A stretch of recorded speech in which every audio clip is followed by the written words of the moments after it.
We'll see what happens. Let's hope so. Let's hope. Let's hope. We're going to all find out together. Yeah, we are. And it says we're live. And it says we're live. I don't think there's even a countdown this time. Nope, doesn't look like there's a countdown. It looks like we're going to be talking.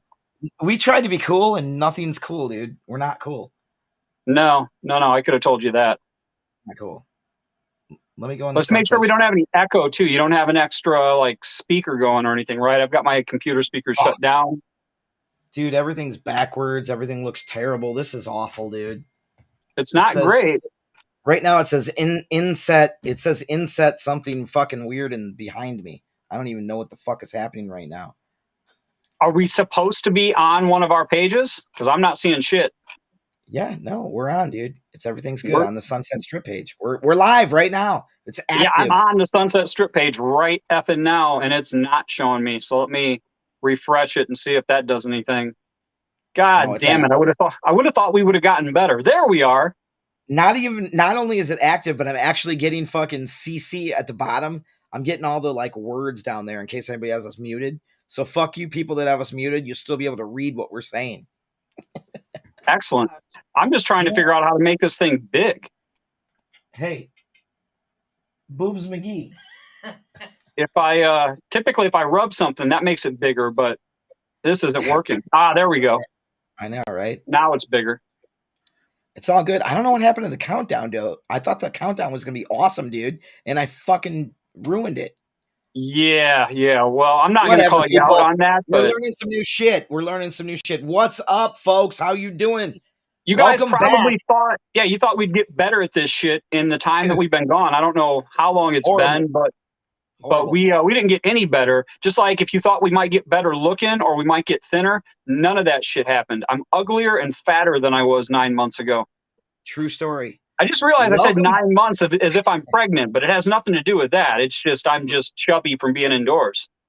Welcome back to episode 1 of season 2 of album reviews, booze and tattoos with Scotty von Blazin and Brady Lee from Sunset Strip.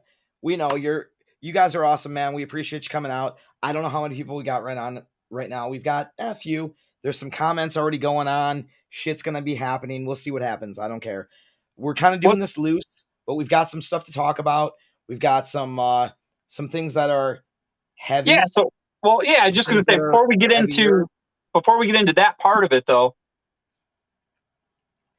I noticed that my shot glass is empty. Yeah, I lost your volume there for a second too, so I'm not quite sure what's going on. If maybe it's canceling out or what's happening, but you got me now? Yep. What's strange is you're on a weird delay. So for everybody watching right now, just to give you guys the heads up, it's a little fucked up right now because what we're seeing and what you guys I think are also seeing is kind of a backwards view of everything. So I don't know what's that. I don't know what's going on with that. And then if I'm watching the screen, I can see Scott's mouth moving when he's actually not talking. So the whole thing's pretty jacked up, but we're back regardless. And it is our first episode back, and it's a big one, right? Because we decided tonight we're going to cover something we normally don't do, and we're going to talk about right here. I don't know if you guys can see that. I'm trying to look at my screen, and I can't see it real. In the middle. I'm trying to see. It's there you go. There you go.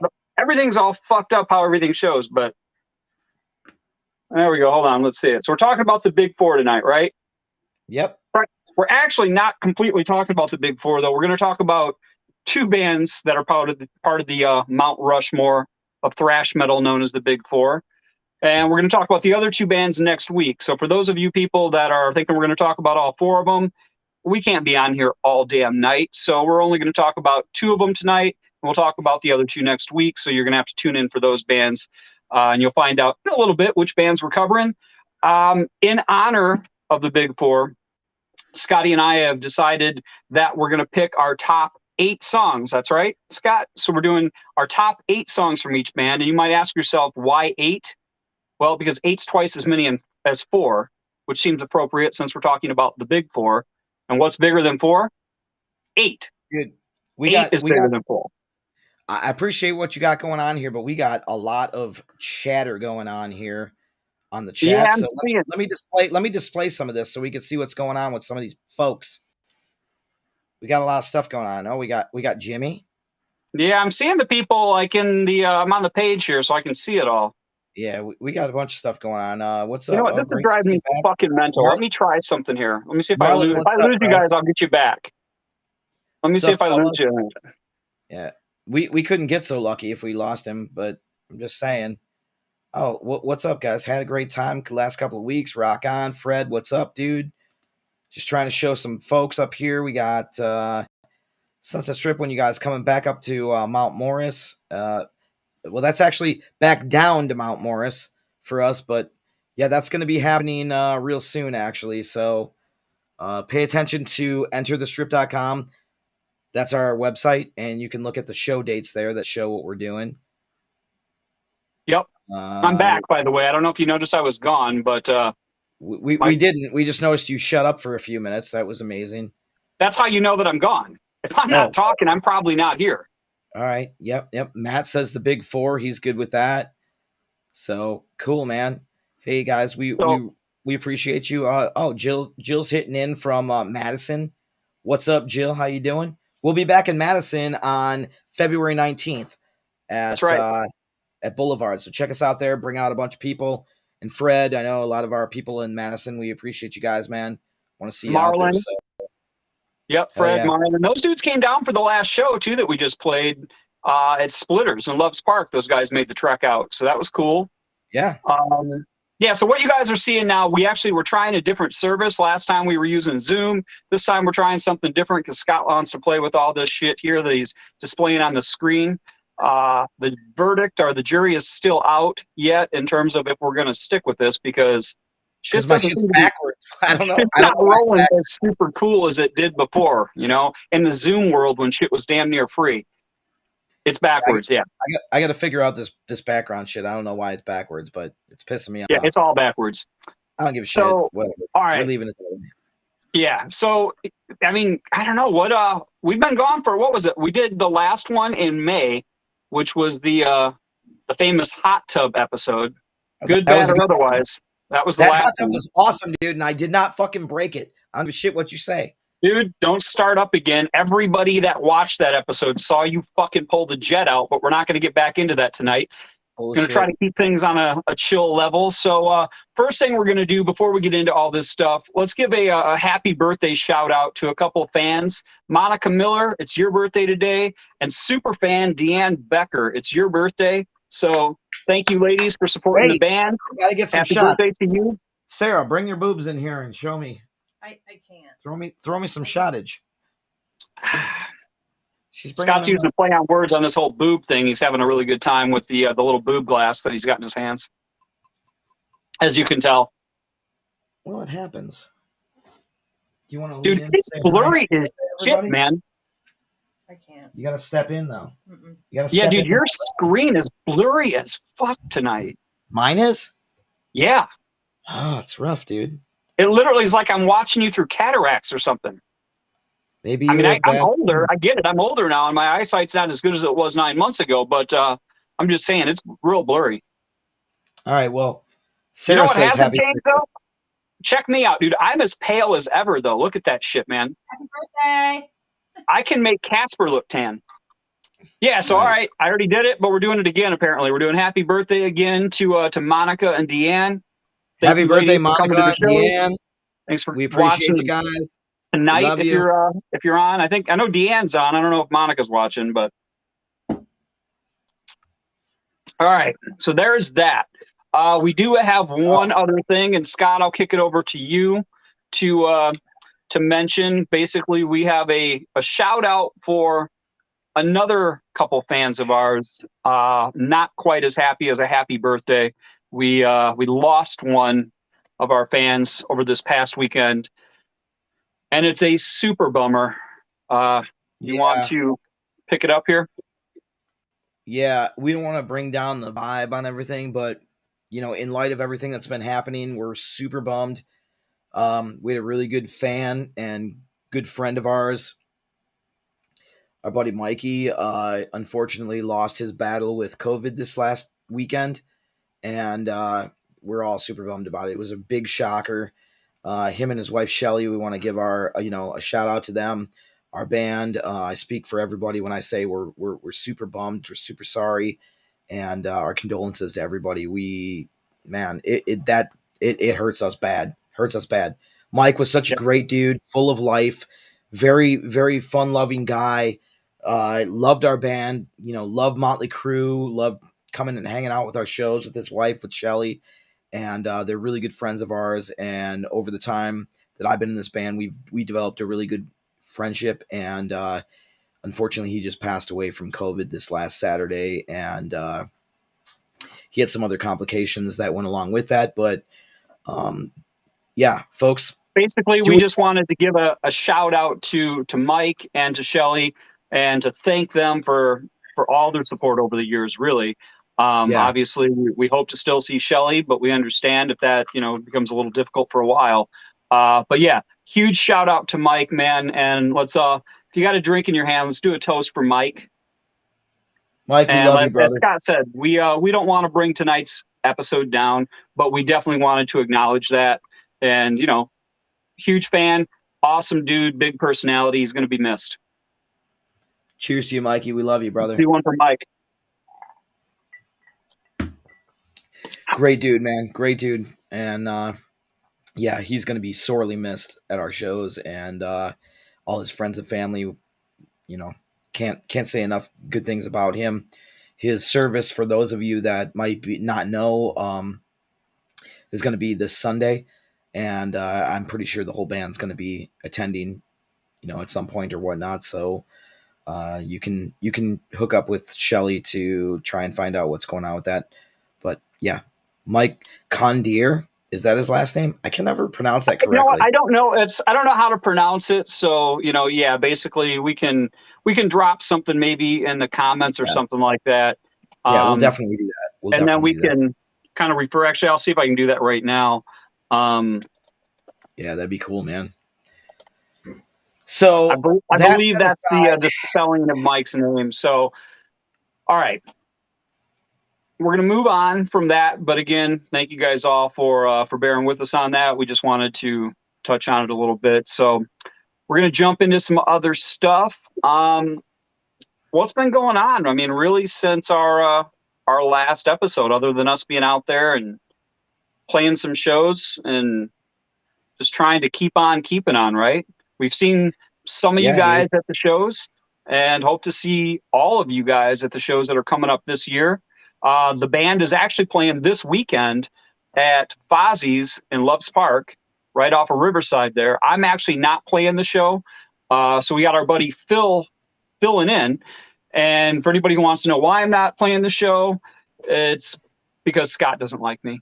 And, he prefers to bring Phil into the mix. Dude. It's not true. We're going to play a song that Brad couldn't play, and Phil That's actually bullshit. I saw the set list. It's not on there. You're not playing Painkiller. I didn't name the song. I just said there's a song that you can't play, so he's going to play the whole show. Actually, you know what? What's true about that, because you guys aren't playing that, because I've seen the set list, but you are playing a song that I absolutely do not want any part of. I don't want to play it, and but you're playing it Saturday night. So for those of you people who want to come out and check that out, I may pop in and say hello for a little bit. I was supposed to be up in Milwaukee watching the Young Guns tour, the Dirty Honey and Wolfgang Van Halen, Mammoth WVH. And so I had tickets it was supposed to be Friday night, and I was going to have an opera box at House of Blues in Chicago. And then we were going to turn around and go again on Saturday up in Milwaukee at the Rave, Eagles Ballroom. But then the whole tour got postponed by like a month. So, I went from not being available to play the show to being available to play. But since we already asked our buddy Phil, we didn't think it was cool to kind of cut him out of the mix and put me back in. So you guys get to see Phil play on Saturday, and he's a beast. So it'll be awesome. Guys, go check it out. So I was going to throw a picture of him up there, but I don't have one that is readily available on my computer. So if you want to see what he looks like, you can go back in the you can go on our website actually and see the post that I made this week for our shows. And yeah, Phil's awesome, man. And he was the original original drummer for the band 80s Proof, which is really funny because it goes back in time. And actually, 80s Proof is where it began for me and Brad. Short story. We went back. So the guitar player and the drummer, who is Phil, they were in a band called Lounge Puppets back in the early days of the Chicago scene. Very popular band, did really awesome, great crowds. And they still do. Lounge Puppets still do a great draw, and I'm still good friends with the lead singer and the bass player in the band and other members that have been in and out of that band. They're still doing great. We love them. No problems there. But what I'm saying is, so originally there was Bob Irvine, the guitar player, and Phil Bolus was the original drummer. And Phil and Bob, they decided there was whatever the turmoil that goes over in the bands that we do in the local scene. Brad's been a part of it. I've been a part of it. Everybody, it's a very incestuous little thing that goes like this all the time. But we decided to leave, and they decided to leave, and everything happens for a reason. But they left the band, and they decided they want to start another band that they decided to call 80s Proof. So in that search, I met Phil. I met Bob. I never knew them before. Briefly, I met them, and then I got in the band. Everything was cool. Everything was going good. The band was doing really well. The guitar player had some problems medically, and I'm not going to get deep into that, but he had to step out. And from there, it was very tumultuous. 80s Proof went through many iterations of different things that we had to do for many different members. And along the line, I ran into a dude that I knew very well called Guy Dominic. Not called Guy Dominic. His name is his name is Guy Dominic. People, they call him that for a reason. He's played in several awesome bands in Chicago and in and out of Chicago. And Aura, and he was in Infinity. And what else was he in? He did some stuff. Yeah, he's played in a bunch of stuff. He did some sub gigs for Hairbangers back when you and I were in Hairbangers. Yeah. At least I know he did some sub stuff when I was in the band. But yeah, I mean, Guy is one of those dudes that's played out there. But not to bore everybody with this backstory of 1,000 years ago and guys that you don't have a fucking clue who they are. Let's get back to it still makes people interested. They like the story. So what I'm saying is, then all of a sudden he was like, "Hey, man." Our guitar player went down with some medical issues, and I said, we need a new guitar player. Talk to Guy. Guy said, yeah, let's come in. So me and Phil kept the band going, and then in walks Brad E. Lee. And Brad and I had never, I heard of Brad. Brad probably heard of me at the point in time. Maybe he hadn't. I don't know. But we had heard of each other, and things were going on, and we got together. He came in with him, and we just kind of gelled, man. Everything was good. We literally gelled like this. we were literally like two fucking bulls hitting each other in the brain, dude. We hated each other.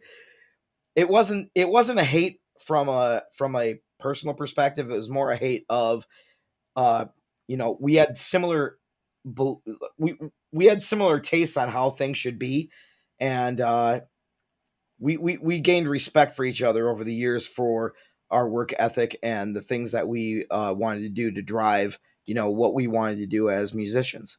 So 80s Proof, did what it did. And then he went out, Phil went out, Brad came in. I was in 80s Proof with Brad for a period of time. We had a great time. We did a lot of fun things, had great shows.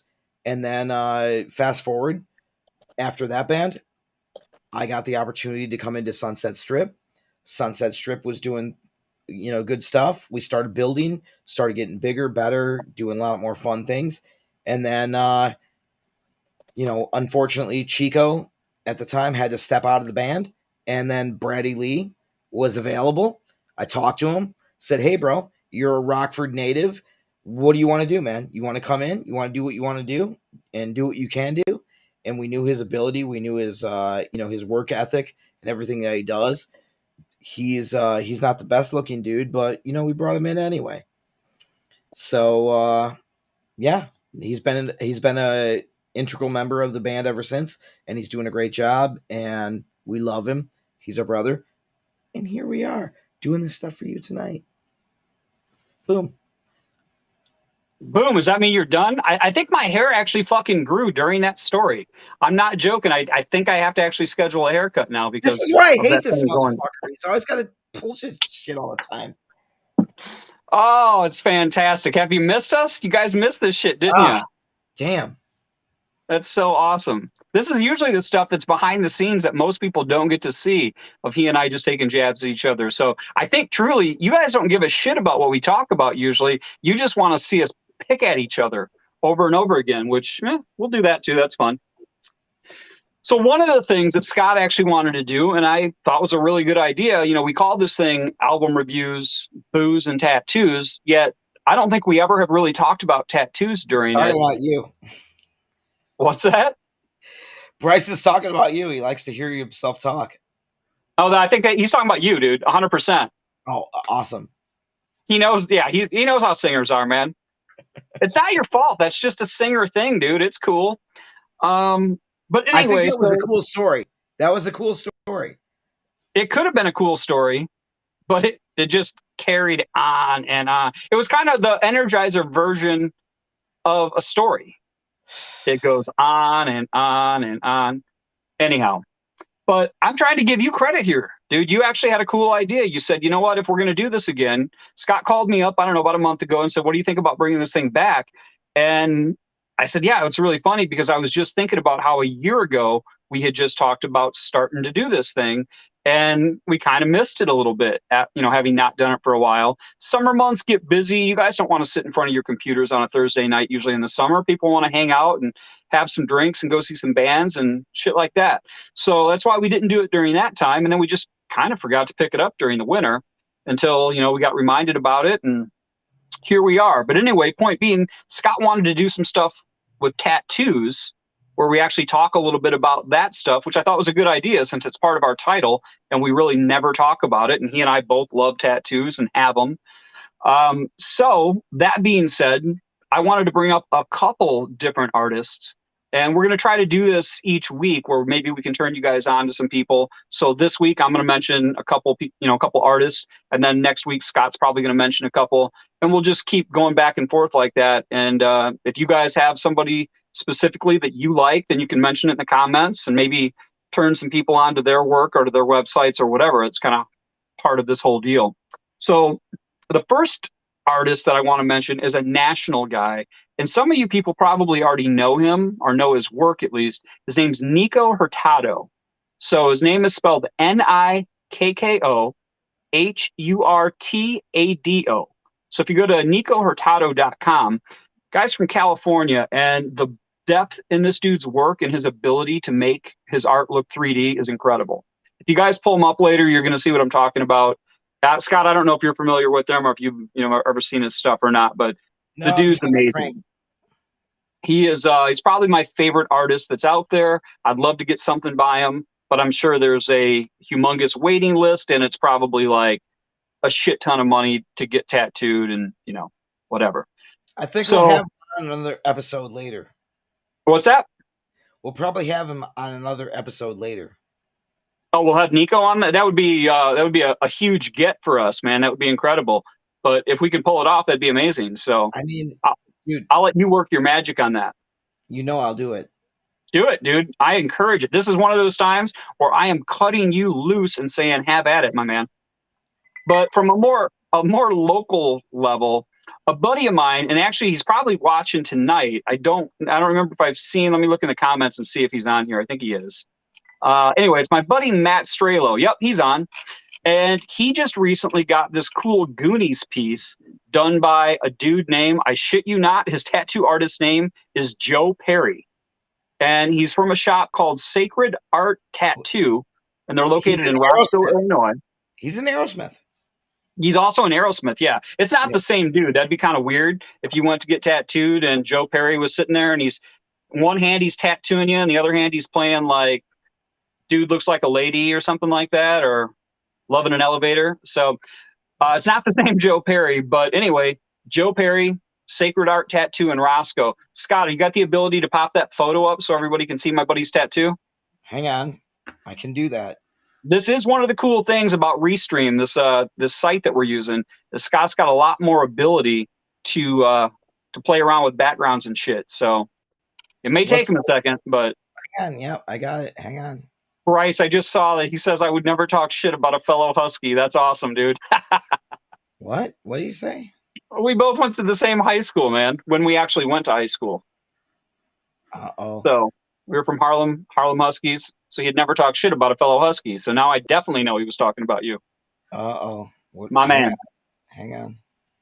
All right. So anyway, Scott's getting this sorted out. Cool, but I'm trying to work this out. Hang on. I get it, man. Take your time. I want everybody to see this picture. Unfortunately, we can't drop pictures in the chat. Otherwise, I'd just drop it in there and everybody be able to see it. But this is the way we got to do it. And I want you guys to see it because I think it's really cool. Maybe Matt can chime in as we're waiting for Scott to try to display the photo.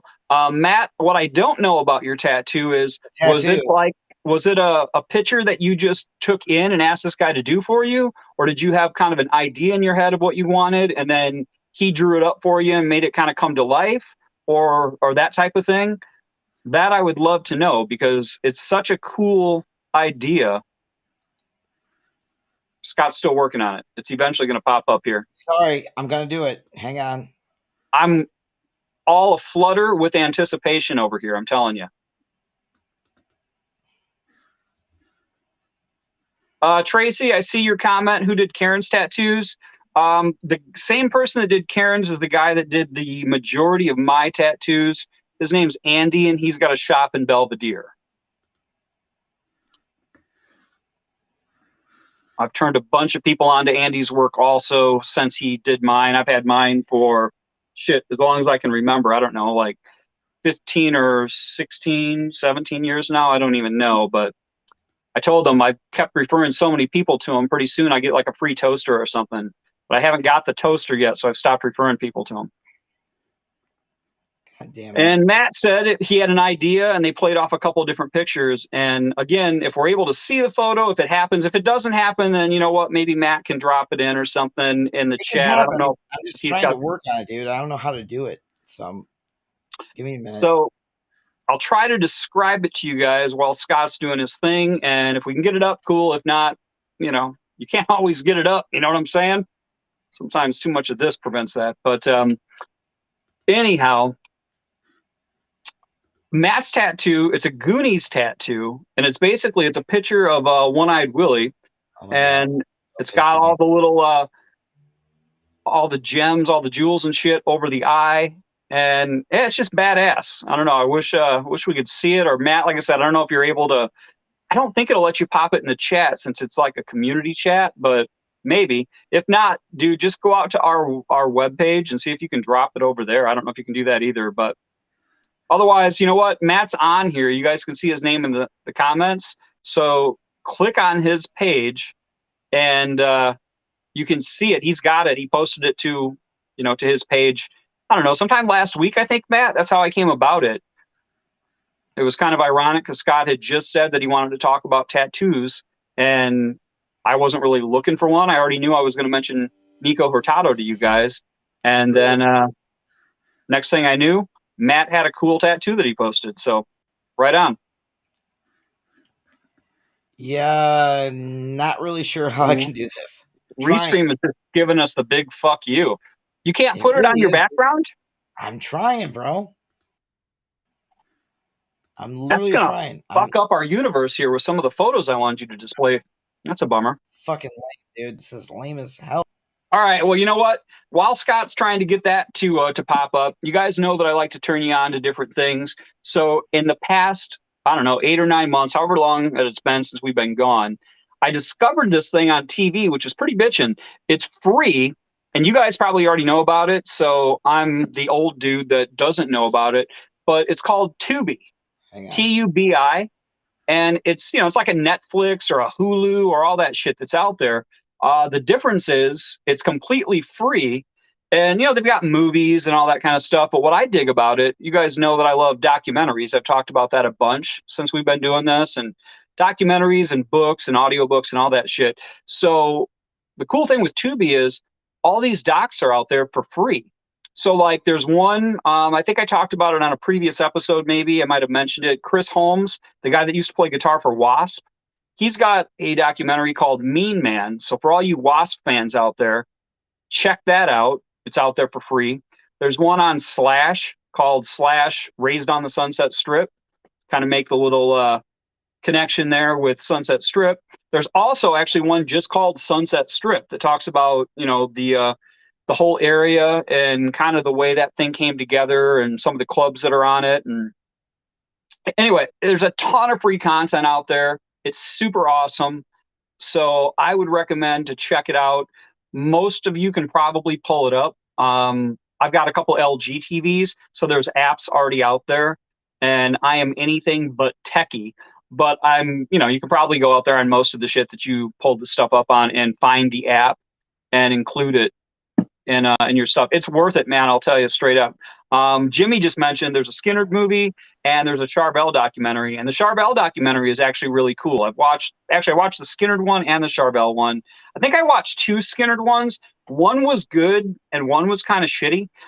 So I don't remember which one is actually out there on Tubi right now, but the Charbel doc was cool. It talks about Charbel guitars and Jackson guitars. It's got some Eddie Van Halen stuff in there, and that was pretty cool.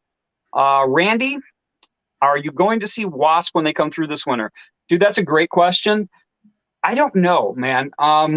For anybody who knows Wasp's background, I'm 100% anticipating that tour completely just pulling out. I think it's going to shut down. I don't think it's going to happen. All of us are super excited that it's going to happen. But there again, let's face it, man. Blackie Lawless is about 100 years old right now. And if he's not 100, he's at least 65 or 70. Wow. Yeah, no shit, man. He still sounds cool, though. It's But I'm aggressive. just saying, you know, That's I'm just aggressive. saying. Yeah, but I'm just saying. So I would love to see Wasp. But here's the other deal, man. If I'm being honest, I want to go see, you know, some of my favorite bands with the actual dudes that were in the fucking band. I could be in Wasp right now. You know what I mean? Like, Yeah. there's so many dudes that are in these bands nowadays that no one knows who they are. And they go out and they kill and they play great. But I don't know. I saw some footage recently. The bass player has been in the band for, I don't know, probably 15 or 20 years. And I don't know how he's keeping his gig. He doesn't look all that cool. He plays fine, but I mean, that band's notorious for having a visual image that just looks awesome. And of course, you got to be able to play. But I don't know, man. I'm just going to say, I'm not sure, Randy. I would actually love to see the show, but I don't know if I'm going to spend the money on the ticket just because of the fact that I'm not sure I could sit there and watch what it is on stage. I might just stay home and listen to the records, but I anticipate that tour getting pulled. So if it does happen, you guys heard it here first. I called it. That tour is not going to happen. I hope I'm wrong, and I hope it does happen, and you can all go and check it out. Meanwhile, while I've been blabbing, I pulled a Scotty von Blazin, and but I was trying to fill time, dude, so you could do your thing. But I see we got a Joe. I literally Dude, we got a Joe pull- Perry. But check it out. We got a Joe Perry that logged in. I'm pretty sure it's not the Joe Perry from Aerosmith. I think it's probably the Joe Perry from the tattoo shop that I'm calling out, Sacred Art Tattoo in Roscoe, that did my buddy Matt Stralo's Goonies tattoo. So, Joe, if that's you, he posted a link here. So you guys can probably click on that and see the picture of Matt's tattoo. And I think it's badass. You know, I actually plan on calling Joe myself and maybe going up and schedule an appointment and getting some work done. So that's my shout out to Joe and Sacred Art Tattoo. Hopefully you guys click on that picture and you guys dig it. I think it looks cool. Getting back to a vodka drink. A vodka drink. What are we, Chumbawamba? I'm doing the vodka drink with the Skull Dan Aykroyd vodka. Well, I on the other hand killed sadly the Crown Royal Peach tonight and bummed out by that. Fucking love it, and it's gone. So I'm gonna have to. I've got some reserve over here, that I'm gonna be pouring soon. But so you're not having the Chumbawamba? Yeah, the Chumbawamba. You drink a vodka drink, you drink a whatever drink. I don't know what the hell the lyrics are, but I just remember that part of it. Jimmy, you are 100% correct, sir. Steve Riley did play my drums. He rented my drum kit for a gig back in, God, I don't even know, that what year was that, man? It was like 2013, 2015, something like that. I have no idea. Joe, you're very welcome, dude. I don't just put things out there. I don't talk shit about, like, I'm not going to say I like something if I don't. And I really did truly like your tattoo, man. I thought it was super awesome. Right when And I I'm saw looking Matt forward to post it, it, I looked up right away who did the work, and I looked up your shop. And I'm not bullshit when I say I want to come check you out and have a conversation with you about some work. So for sure, man, for sure. And we but yeah, are, man, we're talking about tattoos, and I got a bunch of people that did mine. Brad has a bunch of people that did his. He's got full sleeves. I've got the bionic arm. I've got one sleeve. He's got two. But yeah, everybody that did mine, in case anybody wants to know, is my boy Tim Atwell at Delicious Ink in Rockford, Illinois. So give a shout out to Tim Atwell right there. Boom. Got the full sleeve going on there. So if you like what I got going on, be sure to give him a call out there, set up something for Tim Atwell at Delicious Ink Tattoo. are we revealing tattoos right now? Is that what's going on? I mean, I was just giving a shout out to what I got going on. I got my whole deal is like, Brad has several things going on, but what I had going on with mine, which you can't really appreciate here in the, realm of what we're doing here, but everything I've got going on is related to the Sunset Strip 80s theme. So that's what I try to do. It starts up here at the top with the Sunset Strip, the Hollywood sign with a biker going through, because I anybody that knows me knows I love motorcycles. I have a Harley Davidson 2015 Softail Breakout, and I'm a big Harley fan, big biker. So all of that's involved in that. I've got my brick microphone right here is from Vince Neil Inc. that I got done in Las Vegas before Vince Neil Inc. actually closed down back in the old days. So I got that done before that happened. So I'm this tattoo is one of my favorite. And when I got this whole sleeve done, I said everything has to work around that. Not only because I'm a singer, because I'm a big Vince Neil fan, big Motley fan, like Brad is as well. So yeah, for me, that was super exciting when I got my tattoo done there. And that tattoo will live with me for the rest of my life. It's right there, the brick mic. Love it. I don't think I've ever asked you this before, bud, but did you? And the only reason why I ask is because Karen got a couple tattoos when we were in LA, her first LA trip, and she got a couple tattoos done from Kat Von D's shop. And like I've got these stars here that you can see down my arm. She got a couple of them like on the inside of her wrist. I didn't know that. And they were she got them at Kat's shop at High Voltage. Ironically enough, the guy that did them, it wasn't Kat that did them. I guess we'll deviate just a little bit. A quick story on that was when we were there, Nikki Sixx actually happened to be there in Kat's office in the back room. So so Karen was getting her tattoos done, and I don't remember what she paid for them, but I remember like that, where you're like, dude, I just remember it was whatever she paid, it was a shit ton, because I remember thinking like, man, if I had my dude do it back at home, it would not cost anywhere near that amount. But it's Kat's shop. She's got a high overhead. People want to say they got a tattoo there or whatever. So, and they turned out cool. They were fine. But anyway, the guy that did them was from Elgin, Illinois, ironically enough. Really? And he's now back. Yeah, he's now back in Elgin, and he's working at a tattoo shop, and we follow him and stuff. But anyway, it was just funny because she at the time was wearing a T-shirt that had lips all over it, like kissing lips. And he saw the shirt and he's like, man, those would be great for a tattoo. People come in all the time and they want, like Tommy Lee's got lips from when I think Bobby Brown kissed like a napkin and then he put it on his neck and they tattooed it. Bobby Brown? I think that was Pamela. No, I think it was Bobby Brown, which is probably a problem for Pamela, but I don't know. Look that up. I want to know that. I'm pretty sure, dude. I'm almost positive it was Bobby. I think Andrew Carlson would know the answer to that. Maybe. I don't know, man. He's not as well versed in the Tommy Lee lore like I am, but I could be wrong, dude. It's been known to happen once or twice in a lot of time. We'll see.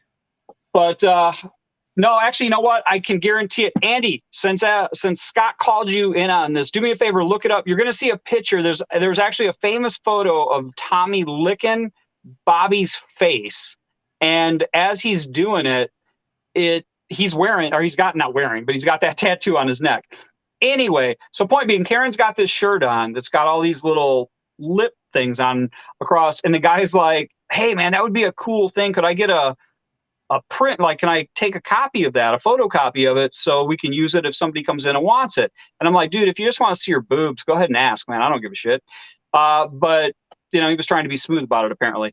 Anyway, so she goes in the bathroom, takes the shirt off, hands it out the door. And as she's in the bathroom, she hears this voice that she immediately recognized as Nikki Sixx. And you could see, apparently, I wasn't back there with her, but you could see through like the door, him standing in Kat's office. And he didn't come out. We didn't meet him, or anything. We've met him before, but we didn't meet him that time. Now, what was interesting about that also, though, is we were standing at the counter paying for her tattoos. And as we're standing there, there's this dude standing next to me. And I looked at him and he looked familiar, but I wasn't paying a lot of attention. And his handler said, can you let Kat know that Joe Walsh is here for his tattoo? So it was Joe Walsh from the fucking Eagles was there to get a tattoo from Kat. And he was literally standing right next to us. I mean, this has happened. You guys have heard me tell stories about this shit. This has happened a few times at NAMM. We were standing next to Rick Allen during a Night Train or not Night Train. I slipped there. Night Ranger performance. Night Train? And we had no idea that it was. I said Rick Allen, didn't I? It's Phil Collin. Yeah. What a fucking asshole I am, man. I can't even talk. Brad, I'm not even drunk. I'm not even drunk, dude. You're drunk. You're drunk. Not yet, but I'm hoping to get there. But anyway. So yeah, that was her Kat Von D We should story. take a time out then to do another titty shot. Well, you know what I was going to say, since you were talking, like you were showing tattoos, and I said, "Are we showing tattoos?" I'm going to go ahead. I'm going to stand up here, and I did this for everybody tonight. I want you guys to know that. Oh, God, he's going to show his penis. No, man. I don't want to show that. Are you kidding me? They couldn't even see it. People yeah, unless we've got like, they say the camera adds 10 pounds, so we'd have to put like 10 or 20 cameras on you to make it. No, man, if you did it, it would. Was it my taste? Andy says it's my taste. So Maite Garcia, from when Tommy was dating her, which used to be Prince's chick. Wow, dude. All right. So Andy and Niskern are both coming in here telling us that's who it is. Oh, we're doing another one. All right. Let's do one more. And then I'm going to show you guys what's going on here. So I squeezed my old fat ass into an original issue Anthrax shirt. Oh, wait, hang on. I had to block that out for a minute because he was going to show his pee-pee. Nobody wants to see that. It's awful. Very little. You're right. Nobody wants to see that, including me. All right. So if we're back, now you can see this fucking hilarious, super tight Anthrax shirt that I'm wearing that I literally had from when I was like 15 years old. Yeah, dude, check it out. If you look real close, you can see my nipples too. It's awesome. Anyway, though, since we were talking about tattoos and Scott was showing off some of his, so as he said, I got a lot of shit going on. This is all like Asian inspired stuff. Back when everybody was getting the fucking, I don't know what that says. It probably tells me to fuck myself. Those letters right there. I don't know if you could see that. Yeah, I had somebody that I work with who's from Japan, and I had to look at it. And that one says you're an awesome guitarist. Really? Yeah. Man, if only I was. But yeah, so I don't know, man. That's back when everybody was doing that, and that was like back in the day when everybody was getting the tramp stamps on their back. Chicks, that is. Dudes that I know did not get tramp stamps. If you're a dude and you have a tramp stamp, it's a little suspect. But anyway, so yeah, it's Asian stuff. You can see you got the dragon and shit, the lotus flower, the koi, the geisha. Brad, somebody's asking if you got that shirt at Baby Gap. Matt, yeah, I did get it at Baby Gap, dude. Look at me. You like this?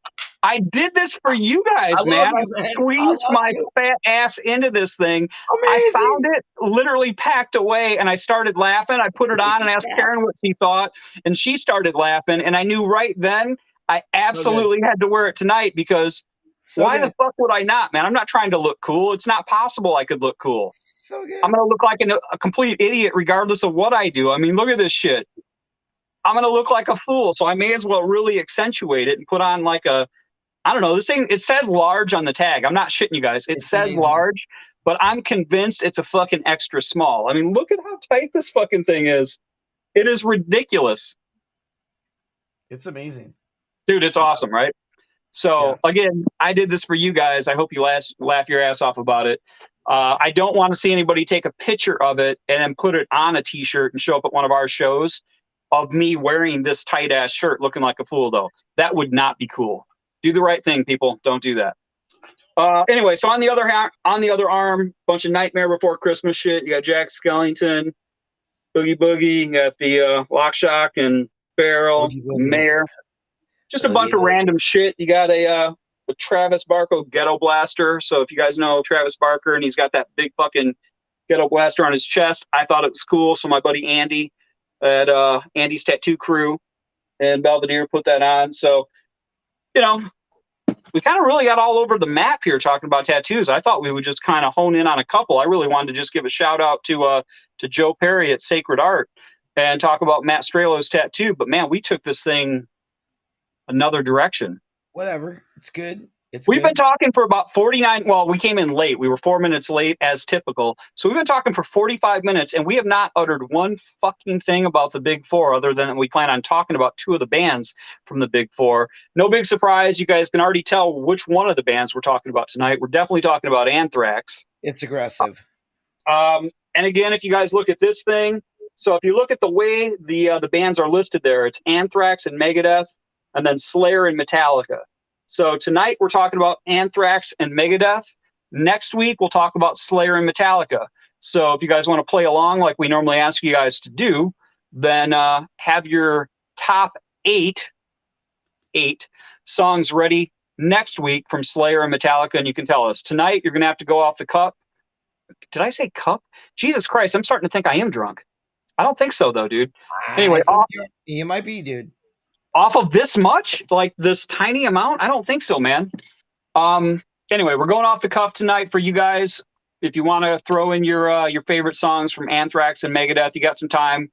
So you want to get started on it, or do you have anything else to talk about, tattoo related, or what's been going on the last 8 or 9 months? Or I don't. The only thing I don't know why my background is backwards. That's what's upset. Have you want to tell the people about how you've been practicing doing dick push-ups? No. That's one of those things that you only got to do one of. If you're able to pull off one dick push-up, then I mean that's cock think push-up. about that, dude. If you could like get those, I've been doing those for many years, dude. Cock push-ups, amazing, awesome. Dude, you can't do a push-up, let alone a cock push-up. Shut up. I can. It's amazing. All right, so we can hear by the tone of Scott's voice that he's absolutely full of shit. So we are going to start talking about Anthrax. But you know what, dude? Hold on. Before we start talking about our favorites, I want to get your thoughts on this. I think, personally, out of all the Big Four bands that we're going to talk about over the next 2 weeks, that Anthrax has the best singer. Don't get me wrong. Each of the four Big Four bands, I think their singer fits their bands really well. Like you couldn't anticipate one of the other guys singing for one of the other bands is what I'm saying. But purely from a singing perspective, in my opinion, I think Joey Belladonna is the best of the four. But being that you're a singer, people don't pay to hear me sing. They don't want to hear that shit. But I want to get your opinion on it and see which one of the Big Four would you think is probably the best singer. Well, I hit him with a surprise, guys. He did not know this was coming. So, in fairness, he wasn't ready for this. So I can't even shit on him for it. We're going to give him a second to figure out. I'm going to reload here. And I'm not a big fan of these bands that we're talking about right now. I'll be honest. Not a fan of Anthrax at all. Well, dude, you don't have to be a fan of the band to at least tell me which of the four bands you think has the best singer, though. That's all I'm asking. I'm not asking if you love the band. Just, well, that's difficult because they do what they do, and the band that I think is the band with the best singer is not. They're all terrible. They're not great. They're not good. Well, that's an interesting commentary. He is not the best color man in the business for nothing, folks. That was a great little anecdote that you added in there. I appreciate that. I threw it to you thinking you'd at least have something. Nothing. Let me tell you.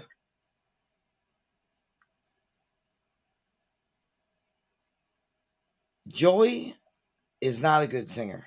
He's not good. He's not good. Interesting. That's I love how much you've expounded on that. Like that's it's really informative to the people that are viewing right now. So we're gonna move right past that. I mean, don't get me wrong, it's riveting what you're saying right now. But instead, in light of all of that, I think what I'm gonna do I don't is like Anthrax. I'm not a I know fan. you don't, dude. I don't like them. We talked about this. I don't You like wanted to Anthrax. talk about the big four. It wasn't my idea to talk about I the big know, but four. I don't What, do you like want to talk Anthrax. about the big three? Anthrax is not great. And when I think about everything they do, it's not very good. All right. Well, that is a great sales pitch for what we're talking about tonight. So with that, I'm gonna jump in. Hold on, I'm actually reading the comments here. Yep, Jimmy, you are 100% right. 100%. Yeah. Randy, you've seen Belladonna do the national anthem at some pro sporting events on YouTube, and he kills it. Randy, I agree, dude. I think that Belladonna is a great singer, regardless of what Scott says. And Andy Carlson and the wheels just came off the bus. You got it, No, guys. We're it's 54 not minutes good. into this thing. It's not good. Anthrax is a terrible Jimmy, band. that's awesome. They're terrible. Jimmy, that's fantastic. Sarah, bring this guy a water. All right, so you know what we're gonna do? Anthrax is terrible. I don't want to talk about Anthrax because I don't like them. I want to talk about a band I like Megadeth. Yeah, that's super fun and very helpful right now, Scott. But we're gonna get to Megadeth second because when you look at the lineup, as I've shown to everybody a couple times now, I can't even fucking get this thing in position right. When you look at that, it's always the lineup is Anthrax first, Megadeth second, Slayer third, and then Metallica headlines. So we're going in that order. Anyway, that being said, the eight that I'm picking, so my 8 songs that I'm picking from Anthrax, Scott may not even come up with one that is his favorite, but I've got 8 songs because, again, the reason why we're picking 8 is because it's twice as many as 4. We're talking about the big 4. So what's bigger than 4? 8. 8 is bigger than 4. That's what we're going with. So anyway, the 8 that I'm picking are from what I consider to be the classic lineup of Anthrax, which is Joey Belladonna, Scotty, Danny Spitz, Frank Bello, and Charlie Benante. So one of the, and before I get into the songs, I guess, one of the previous lineups, you might not know this, Scott, since you just apparently dislike the fucking band so much. But some of you guys out there may or may not know this. One of the previous lineups actually included Greg D'Angelo playing drums for him. That's the dude that went on to play drums for White Lion for all those years. Can you picture Greg D'Angelo playing drums for Anthrax? That'd be terrible. I don't know. It doesn't resonate with me either. But anyway, the first song, 8:56 right now, dude. We are 50 plus minutes into this episode, and I'm just now talking about the first song that I dig from these guys. Whatever. I'm going to tell you guys straight up, I don't have these things in like the order of my actual favorite songs. What I did myself was I chose them. I went through the records kind of in the order that the records were done, and that's how I picked them. So I'm taken from the first record that Joey Belladonna did, and it's also the first record they did with Frank Bello playing bass, who happens to be Charlie's nephew, the drummer, Charlie Benante. So my first song, Scott, you may not even fucking know this tune. I don't know, but it's Medusa off of Spreading the Disease from 1985. It was their second album, but again, the first one they did with Frank and Joey. And for those who don't know, as I said, Frank is Charlie's nephew, and he also started out as a roadie for the band. And then when they got rid of their original bass player, they went ahead and decided to change, or to basically hire the roadie. So that tells people out there that want to work with a band, be smart, learn the songs, because you yourself might find yourself with a gig if somebody gets kicked out or quits. Do you even want me to toss it to you for any of your favorite songs from Anthrax, or do you want me just to read my top 8? I mean, I got some things. All right. Tell you what, why don't I do this? Let me read 2 and then you read 2, and we'll just do it back and forth that way until one of us falls out of our chair because we're not sober enough to continue talking. It's not about being sober. I just don't really care about Anthrax that much. I get it. I understand. Honest. I think we all get it. I like Anthrax. There's some things. Here's the thing. I'm excited to hear what you actually like about Anthrax, since you've told me very in depth how much you don't like Anthrax, and now you've actually continued on with our episode tonight, which is super helpful. But all right, so my second song, I'm going to do two, and then I'll kick it over to Scott. He can do a couple. And my second song is actually AIR, Adolescence in Red, for those of you who want to know what that stands for. And it was basically, again, I watch a bunch of these documentaries, I read a bunch of books, listen to audiobooks, all that shit. And they mentioned it. If you guys haven't seen this Anthrax 40 documentary that they put out last year, it was super awesome for those of you who actually like Anthrax, where they basically went through from the beginning of the band all the way up to current day. And I don't know how many episodes there were. I want to say maybe like 20 or something like that. But they were just little, I don't know, 10 or 15 minute episodes where they were talking about what happened during that time with that lineup and stuff. And that's where I learned, because I didn't know this up until that point, was essentially the song AIR.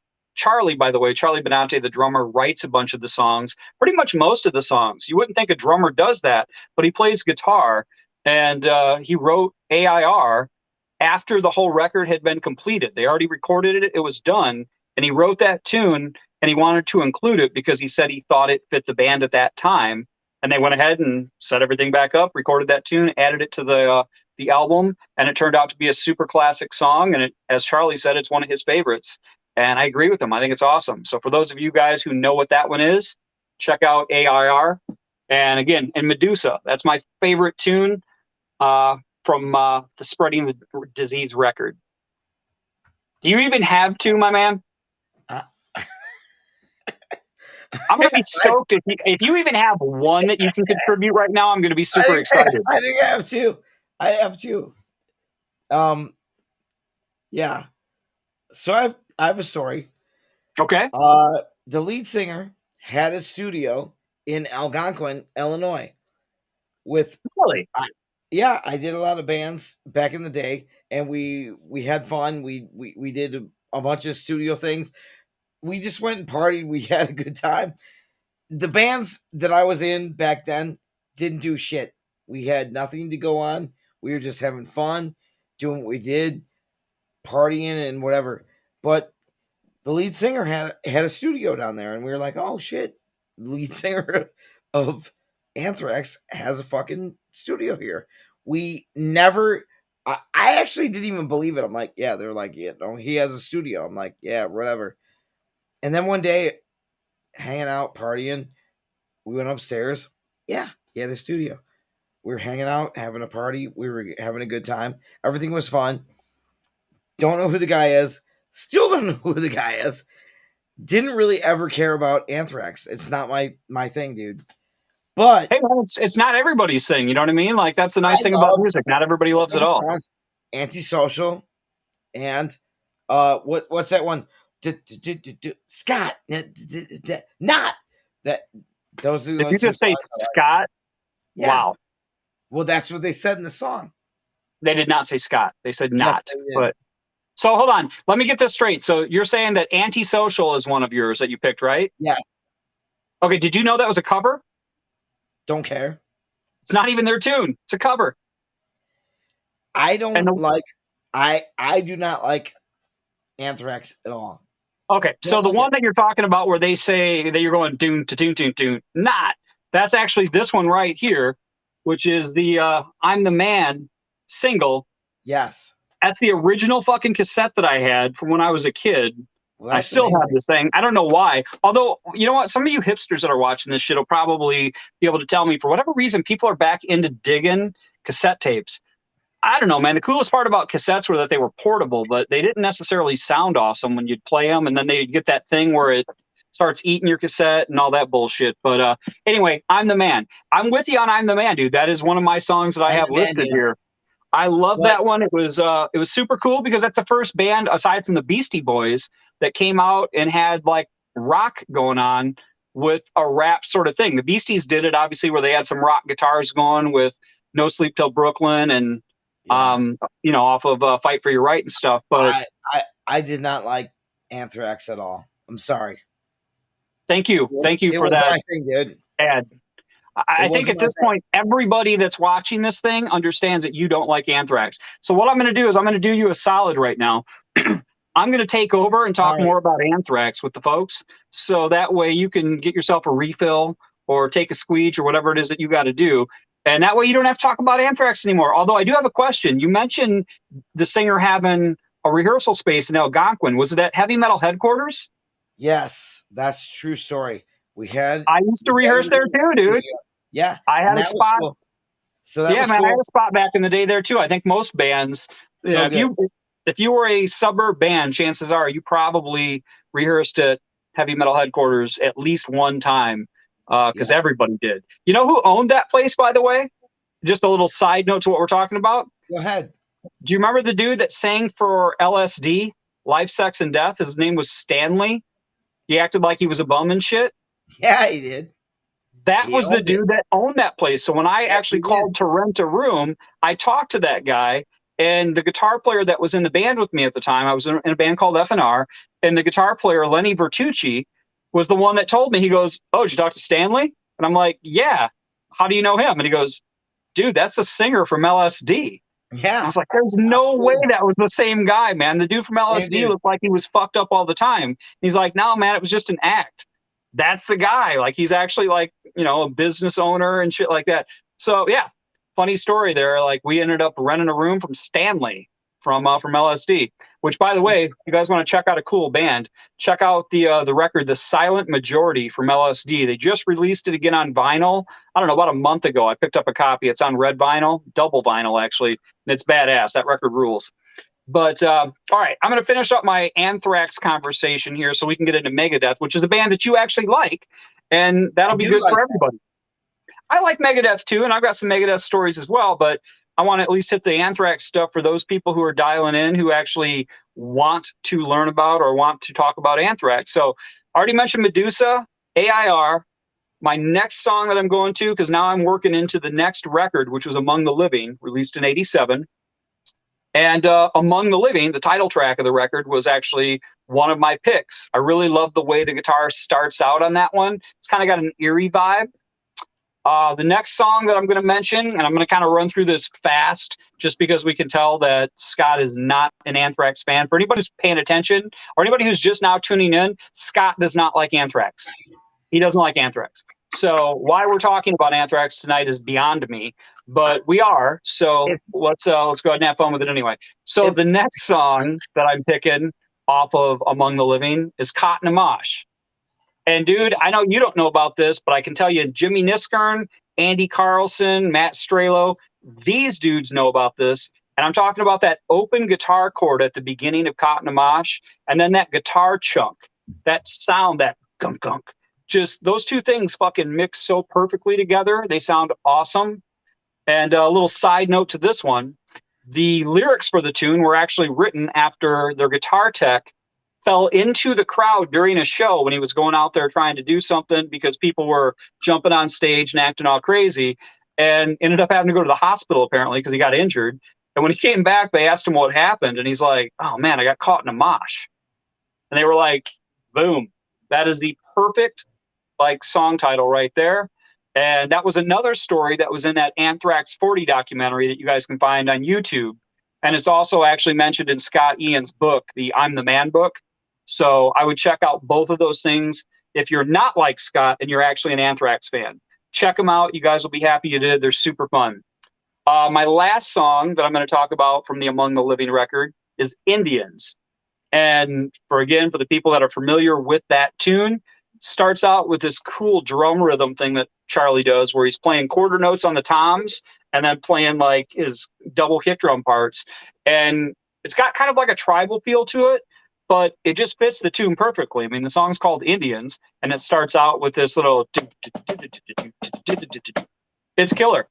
Fits so perfect. I don't know. I couldn't have thought of that, but, that's why I play with you and I don't play an Anthrax.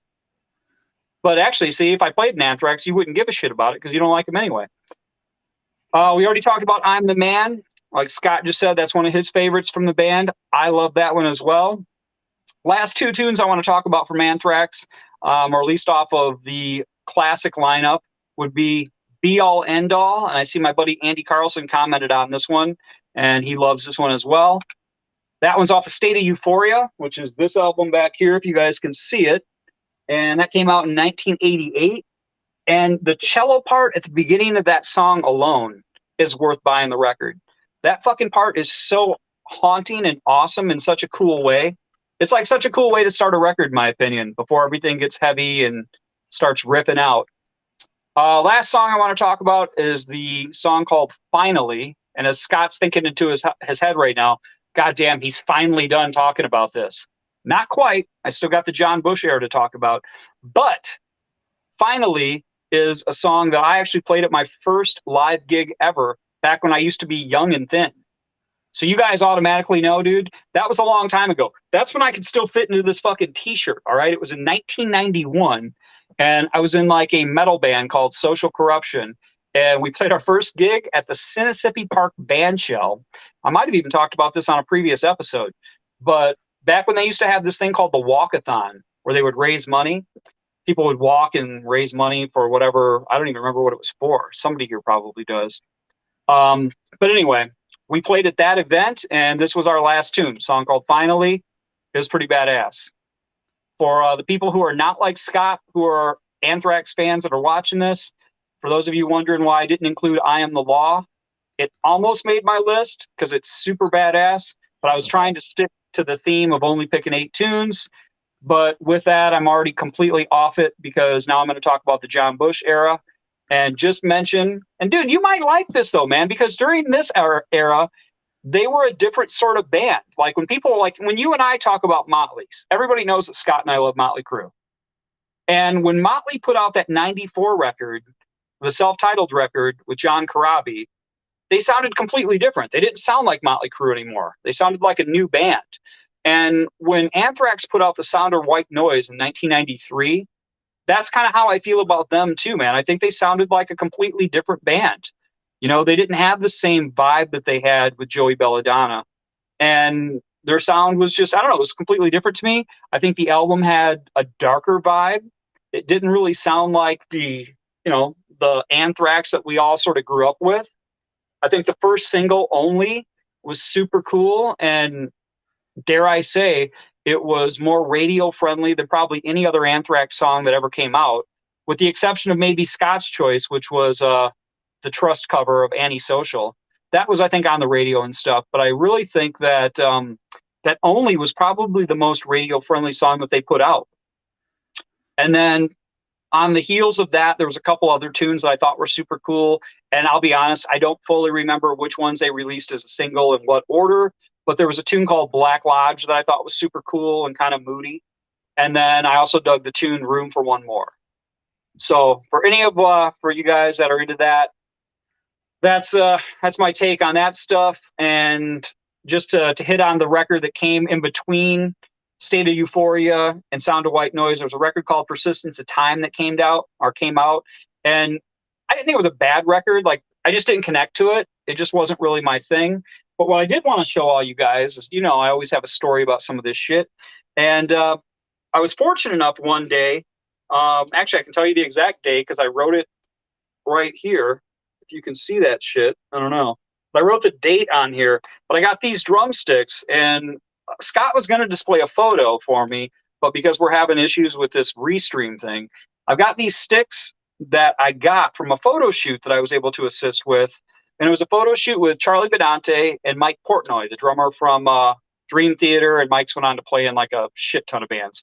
But anyway, they were doing a photo shoot for Zoom back when that was a big thing. Not Zoom, the thing that people use for video stuff and conference calls and stuff like that. But this was Zoom, like audio recorders, digital recorders and stuff like that. This was back in 2010.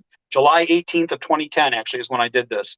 And at the end of the photo shoot, these were the sticks that those guys were holding during the shoot, and they were doing all sorts of poses and shit. And at the end of it, I got the sticks from Charlie. And these are the very ones I used in that shoot. This would have been a whole lot cooler had you been able to actually see the picture. But you know what? No, Matt, to answer your question, Charlie is not making watches now. Charlie's still making beats in Anthrax. The dude you're thinking of is Danny Spitz. Danny Spitz is actually a master watchmaker now. He's no longer in the band, and he went and did that. So Anyway, that being said, guys, that is the big spiel on Anthrax. One final word on these guys is for anybody who's a Dimebag Darrell fan. If you haven't already checked out Scott Ian's book, I'm the Man, check it out because it's got some hilarious Dimebag Darrell stories, man. So if you're a fan of Dime, I definitely recommend checking out the audiobook because as Scott's talking about him, you can hear how much he loved Dime and how much fun they had together. And the stories are just fucking hilarious. The book's a good read, but hearing the audiobook is it's pretty badass because you can hear these stories in Scott's voice and it's pretty cool. That being said, Scott, I think you just did what I'm going to do. You took yourself out of the video. I'm sure you probably went and drained it.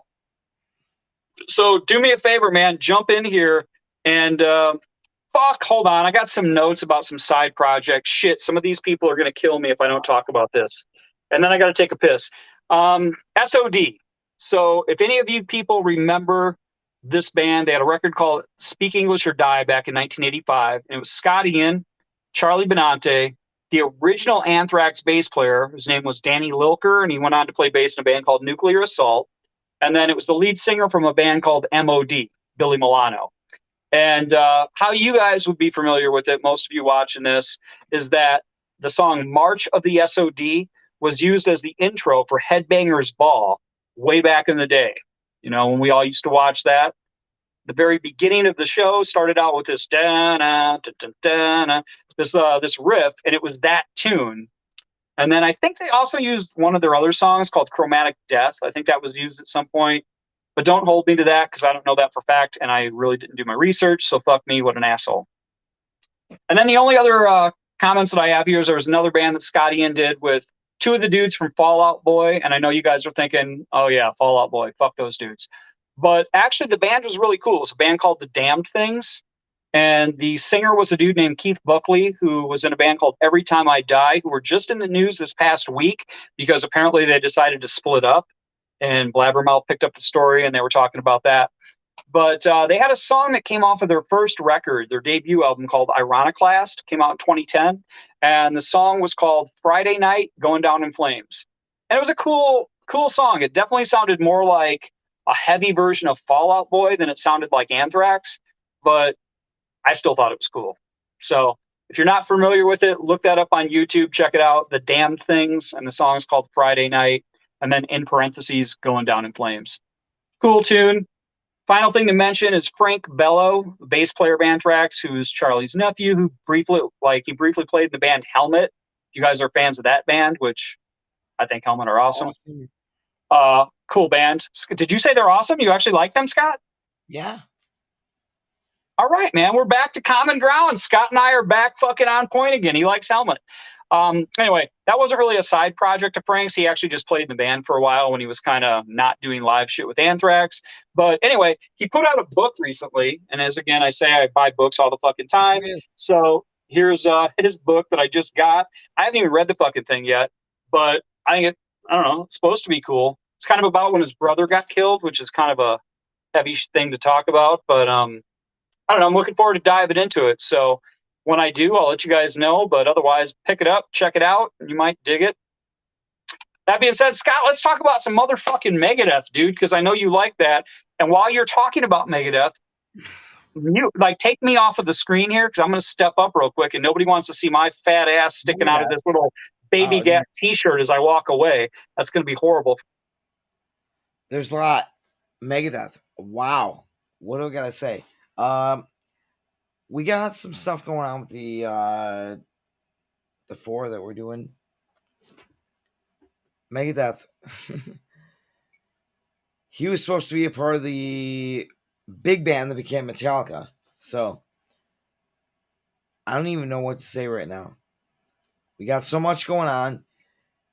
There's going to be more coming up. I've been drinking all day. Brad's been drinking all day. And I think he's taking a piss right now. But we'll see what he's doing. See what he has to say. That's for sure what he's doing. Metallica, Megadeth, the big four. We got Anthrax, Metallica, Megadeth, and Metallica. And Slayer. Sorry. Everything that's going on with these bands, everyone's like, don't really care. You guys want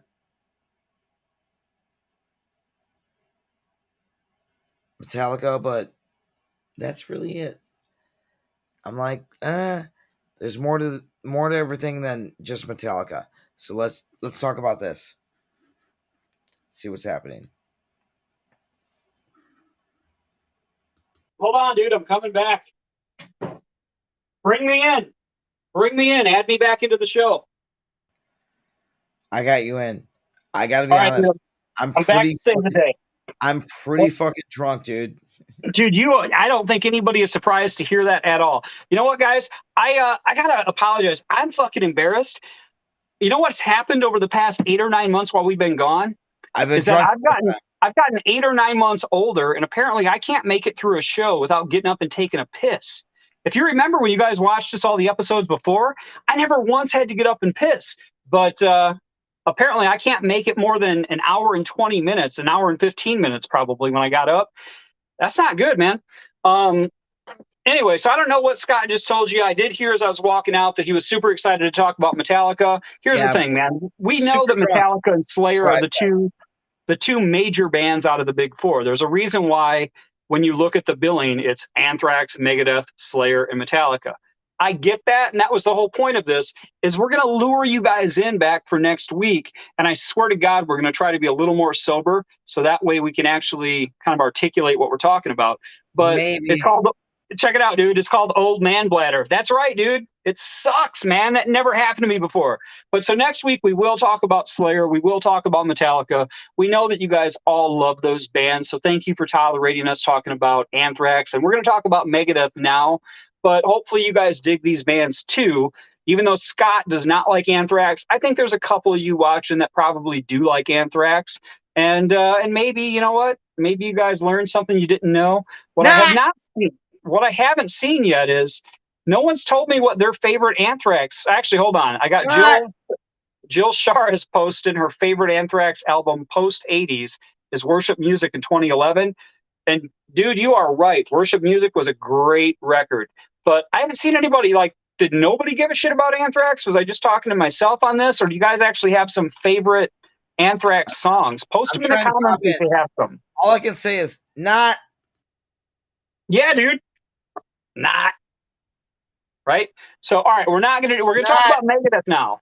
And initially I had this kick-ass background Scott was going to show you guys of Vic Rattlehead, the coolest looking mascot out of all the four bands. I don't think anybody can disagree with that. Like, Vic Rattlehead, super awesome, great mascot. Appeared on the first 4 album covers and a shit ton of t-shirts. I know because I had a bunch of them myself. So this is hilarious. If pee in your pants is cool, I'm Miles Davis. Wow. That's it's funny and disturbing at the same time there, Carlson. Yikes. So anyway, let's jump into Megadeth, man. Let's talk about a band that you actually like, Scott. How about that? You want to kick this one off, or do you want me to keep going? I know that you've taken yourself off the screen, so I'm going to assume that Scott stepped away right now. I don't know if something's going on, but I'm going to start talking to you guys about Megadeth. I know there was an album before the one that I'm going to start talking about right now, but fuck that. This is how I was introduced to Megadeth. So I'm starting with Peace Sells, But Who's Buying from 1986. And the first song I'm going to bring up is a tune called Wake Up Dead. For those of you guys that are old like me, this is probably the same for you. This was the first video of theirs that I saw on MTV. And if you remember, man, the video, it shows the band on stage covered completely in like a chain link fence. And what it also shows, which is hilarious, is Dave Mustaine wearing a not so metal black fringed leather jacket. How the hell this guy, who was in Metallica, wrote some of these heavy fucking riffs, decided one day when he saw a black fringed leather jacket that one of the dudes in Bon Jovi was wearing, he was like, fuck yeah, man, that's going to look awesome on me. I'm not quite sure how that played out, but what I can say is I've never done heroin before, but I can only imagine that it contributes to making shitty decisions like that to wearing a black leather fringed coat when you're in a speed metal band called Megadeth? I don't know that much could be less, like any less metal than fringed leather, but hey man, Dave gives a fuck what I think, because he's out there making money and playing to thousands of people, so he shits on me. But anyway, that's the first tune of theirs that I got turned on to, was Wake Up Dead, because of that video. And for those of you who want to like follow along and stuff, or maybe jumping in here, the groove that starts at fucking 2 minutes and 39 seconds into this song absolutely rules. I totally love it. And then I'm going to say my second tune, and then we're going to kick it over to Scott, and he can talk some Megadeth for you, because I know he likes Megadeth. At least I know that he likes Megadeth more than he likes Anthrax, so that's probably not going to be hard to accomplish. But anyway, so the second tune I'm going to bring up is the title track. Really, it's not really the title track, I guess, because the record's called Peace Sells, But Who's Buying? And this song is just called Peace Sells. But dude, that fucking intro bass line is so catchy, it's like herpes. Love it. Some of you people might remember hearing it used for the MTV News way back in the day, for those of you that are old like I am. And if you remember, you would hear it. It would say, MTV News. You hear it. Boom, da-doom, doom, doom, da-doom, doom. First. That was a horrible bass line that I said. I'm not a bass player, as we can tell. But anyway, that was what they did. And it was cool, man. It was kind of fun to actually have something like MTV News using a Megadeth bass line. Yeah, absolutely. Absolutely. So, and like all Megadeth songs, man, Dave's got super clever lyrics and his riffs are awesome. I think his rhythm guitar riffs in this tune fit perfectly with the vocal line as he's singing his parts and stuff. But what do you got going on, dude? Tell me. What do you like about Megadeth? Give me your first two songs that you like about Megadeth. And again, these aren't my favorite, like in order. I'm just going in the order of records at this point, because to try to pick my favorite songs from some of these bands would be super hard, especially when you get to a band like Metallica. Pick your favorite fucking Metallica song. That's going to be hard next week, but we're going to see how that plays out. Yeah, Megadeth for me, there's so many things, dude. Lucretia. Deep Cut. Oh, yeah. Deep Cut. Man. Lucretia. That was off of Rust in Peace. Dude, Peace. I said that with a T. I don't know why. I love that song so much. I did it with my band in high school. So good. And then we did Peace Sells, But Who's Buying? And a lot of good stuff, man. A lot of good stuff. For me, it's a cool record, man. That's one of those ones that's just a classic album of theirs. For me, I was like, why is this band so underrated? And then they were amazing. We did all this good stuff. We did Peace Sells, and then my band that I did in high school, who was not great, we did a high school band, but it was fun. And then when we did all this stuff, it was like, why are we doing this all? Nobody cares about Megadeth, but that gave me appreciation for it. We did it, amazing, had fun. Now I'm drunk. Yeah, you are, dude. Yeah, you are. But you know what else? Tracy Thurman just commented that she still has hers, and I think she's talking about a black fringed leather jacket. And you know what, Tracy? That's okay, because A, you're not still wearing it. And even if you are still wearing it, that's cool, because that means you're just fucking comfortable and you're rocking it. But the other thing is, you're a chick. Dave Mustaine was a dude. Not was a dude. He is a dude. He is a dude. Yeah, he is a dude, man. He's not. We're not talking about like Bruce Jenner and Caitlyn Jenner. Dave Mustaine is still a dude, but the fact of the matter was he wore a black fringed leather jacket being in a speed metal band back in 1980, I don't know, 6 when this thing came out, 88, whenever the hell that song came out, and 86, I think it was. Yeah, it's not the same, Tracy. You know what I mean? Like, as a chick, it's more acceptable at that time for you to walk around in that than it probably would have been for Dave Mustaine. That's a little weird in my opinion. And I do see a couple of the comments here. Scott, I don't know if you're seeing this or not, but Carlson and Randy Westcott are talking about that he wore that jacket on the cover of The Decline of the Western Civilization Part 2, The Metal Years. I know, guys. I know that it's on the cover. It doesn't make it cooler. I'm sorry. You know what? John Bon Jovi wore it, and it was totally fucking appropriate for him and Richie Sambora to come out wearing that shit. Dead or alive. Correct. On a steel horse they ride, they're wanted dead or alive.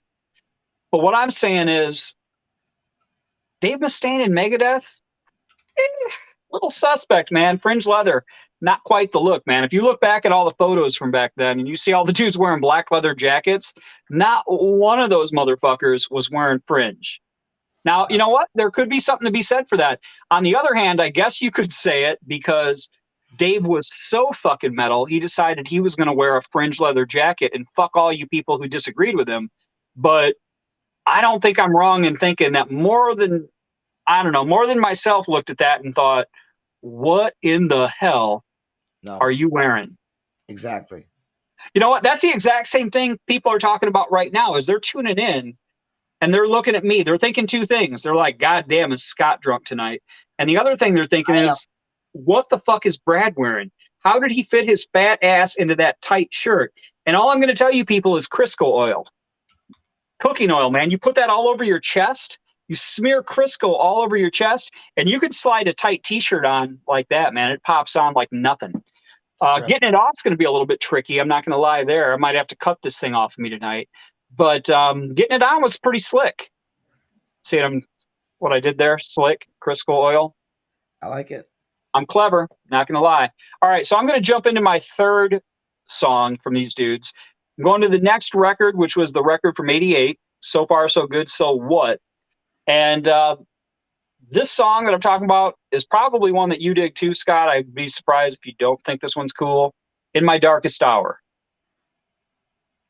Killer tune, but where I'm going with this one is the guitar player on this album was a dude named Jeff Young. And Jeff ended up getting the gig with Megadeth because he was teaching the guy that Dave Mustaine hired to be in the band. And apparently that dude didn't work out. So they hire his teacher. Kind of a weird thing, but good for Jeff, right? The only reason why I bring Jeff up, because he was only on one record and he only did probably one tour cycle. So he wasn't a big part of the Megadeth catalog. But I mentioned Jeff because in late October of 2015, I'm here at the house and I look at my phone and I get a message from some dude named Jeff Young via Messenger asking me if I'm available, excuse me, to play a gig here in town, like a local gig that's about a week away. And I'm like, and I remember Karen walked up and she saw me literally. It was like right as I'm looking at my phone and I have this look on my face, like kind of confused. She's like, what's going on? And I'm like, I just got a message from a dude named Jeff Young asking me about a gig. And she's probably like most of you watching this right now. She's like, so? And I said, well, that guy, yeah. There was a dude named Jeff Young that used to play guitar in Megadeth, but there's no possible way it could be the same guy. Why would he be calling me to play a gig with him? And anyway, lo and behold, man, I do some research. I reply back to the message, and it, no shit, is Jeff Young from Megadeth, who played on So Far, So Good, So What? And he toured, did the Monsters of Rock tour with Megadeth when they played with Guns N' Roses and whatever other bands were on that one. But anyway, yeah, Jeff actually wanted me to play a show with him. He actually wanted me to play a few shows with him, but I ended up doing a local gig with him here at, it was a place called Whiskey's Roadhouse in Rockton, Illinois. So not the one that they had over in Rockford. I don't even know if there's still a bar anymore, but there was a version up in Rockton. And for whatever reason, he was doing a gig up there. It was him and his chick were coming through town, and their band quit on them just before they went on tour. So what they decided to do was still honor all the dates and try to find musicians that they could hire as they went along and see if the people would travel with them or whatever. So I ended up calling a buddy of mine that played bass here in town. Scott, you're a friend of his too, Gordy Cushman. And I asked Gordy if he wanted to jump in on the gig with me. And we did it, man. We played the gig with Jeff, and we almost did a couple more, but not every, as you kind of alluded to earlier on when you were telling your story about bands, things don't always work out the way that you want them to. And we couldn't come to an agreement on a couple things. So Gordy and I did not play any other gigs with him, but we did do the one gig with Jeff. And the guy's a great guitar player. He's a beast, man. And his chick was a good singer, and it was a fun gig to do. We did a bunch of cover songs, did a Cheap Trick tune, a Ted Nugent song, I think a Thin Lizzy tune that night. I don't remember what else we did, but we did a bunch of tunes, and it was super fun. And I got a chance to jam with the guy that was in Megadeth. So that was pretty awesome. Nice. Yeah, it was fun, man. Cool. You got any other Megadeth tunes that you want to bring up here before I get into other ones? No, I know you like the band. I love the band, but honestly, I'm out. You're out as in you don't have any more songs, or you're so drunk you have to tap out? It's a combination. Combination of the two? Yeah. All right. Well, let me run through so at least the people who are watching can at least hear the rest of the tunes that I'm talking about. So if you got to go pass out, just go ahead and, change the visual or just sit there, man. That's cool too. We'll do a drinky toast here just in a minute to keep you going, to even you out. But I'm listening.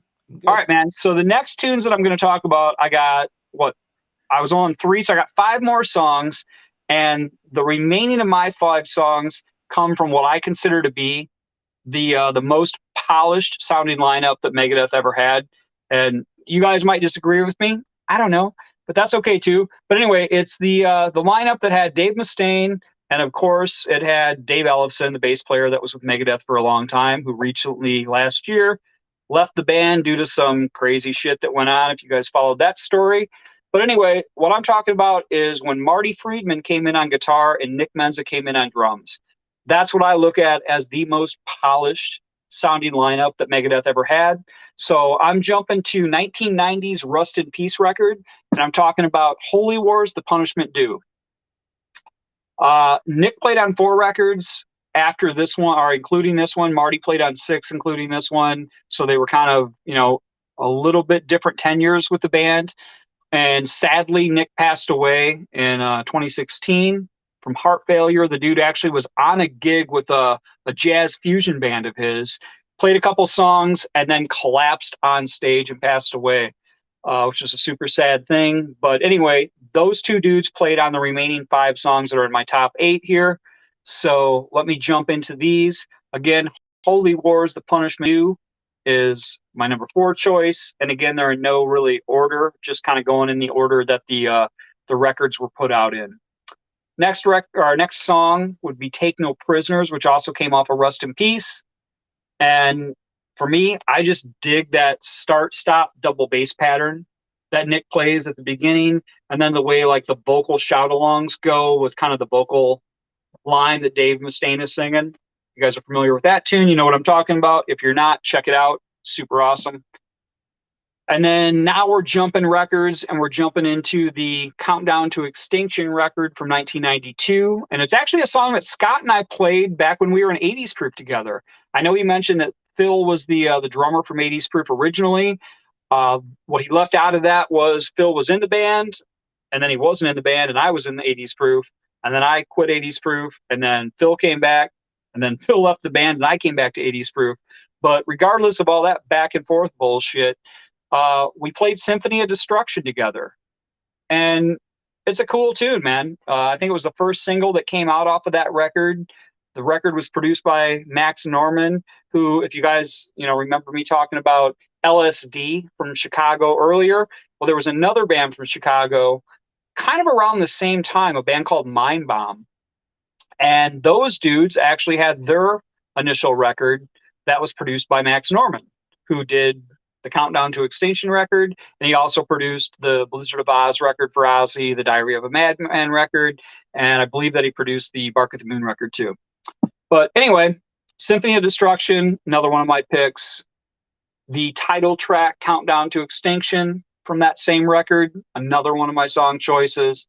And then my last top 8 Megadeth song would be a track called Train of Consequences, which came off of 1994's Euthanasia. And again, if you guys are familiar with the song, dude, the main riff of that song, the way it begins and it repeats in the verses, I don't know, it rules. People talk about Dave Mustaine being an asshole, and he might have been, or he might still be. I don't know, but there is no disputing that dude writes amazing riffs. He wrote cool songs with Metallica when he was with them that they use that we'll talk about next week. And obviously with Megadeth, he wrote all the tunes or co-wrote all the tunes, and those songs ruled. So check out Train of Consequences if you're not familiar with it. Super, super awesome song. And yeah, I see Andy Carlson commenting here. Do you need some air? That was a Mind Bomb thing. And those guys were badass, man. If you guys don't know who Mind Bomb are, look them up too. I don't know, like, for you people that got like Apple Music or whatever. I just have, I've got the CDs, man. I'm an old guy. But Mind Bomb's record was real, real cool. It was kind of unique, but it was awesome. And it was right in that early 90s sort of thing.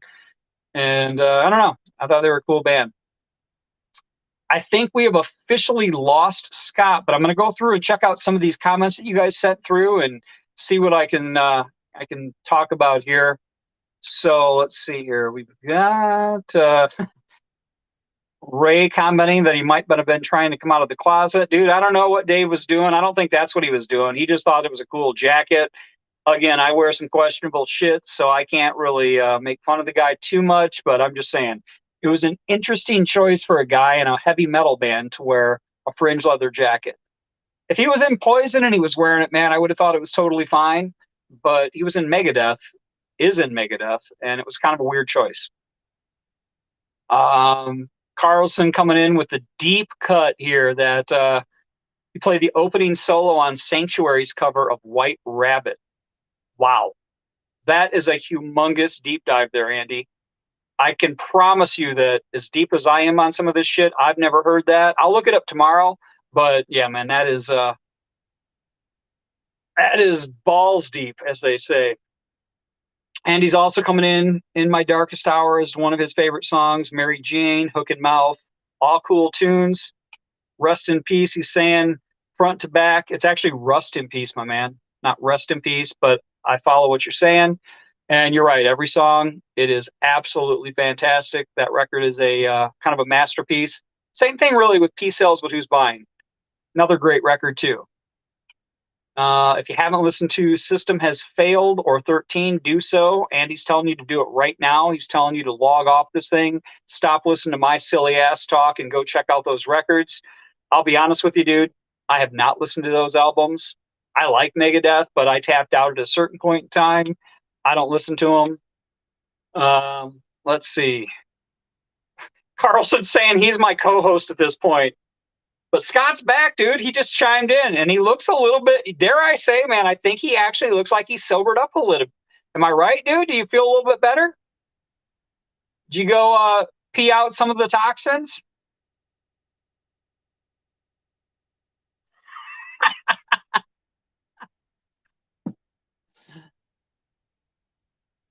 All right. He may not have peed out. I don't know, man. We have no audio on you at all, dude. If you're talking, I can't hear a thing. Did you mute yourself? Can you hear me? Now I can hear you. Yeah, I saw your mouth moving, but I couldn't hear shit, man. Go. I'm wrecked. You got to go? I'm out. All right, guys. So that being said, we're going to thank you guys for joining us tonight. And we're going to be back next week, and we're going to talk about Slayer. We're going to talk about Metallica, the remaining 2 big 4 bands, and we're going to try to stay sober during that episode. And, long enough to at least make it through a full episode. It's been a few months, man. We got to get our sea legs under us, all right?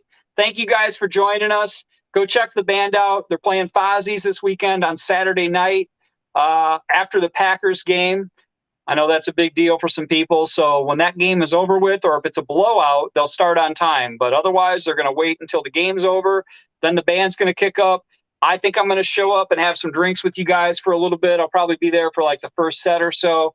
So anybody who wants to talk to me who doesn't normally get a chance to talk to me because I'm out there playing drums, I'll be around. And thank you guys again, man. Thanks for tuning in after 8 or 9 months and listen to 2 dumb shits talk about songs and records that they like. We really, really appreciate it. So good to see all of you guys, man. And hopefully we see you guys back here next week. Love you. Take care, guys. We're out.